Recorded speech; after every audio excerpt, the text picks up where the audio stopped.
Təsəvvür eləyin ki, mənim uşaqlarım böyüyüb, öz ailələri olandan sonra mən özümə düzəməlli ayaqqabı almağa başladım.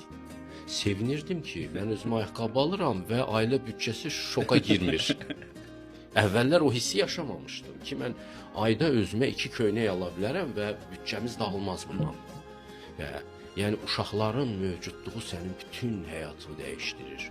Uşaqlar bunun fərqində olmasalar. Amma bu gözəl, mən ata deyiləm, Çox gözəl gözəl bir şeydir. Bu sənin həyatının nə mənası olacaq ki, sən ata olmayacaqsansa, sən yük daşımayacaqsansa.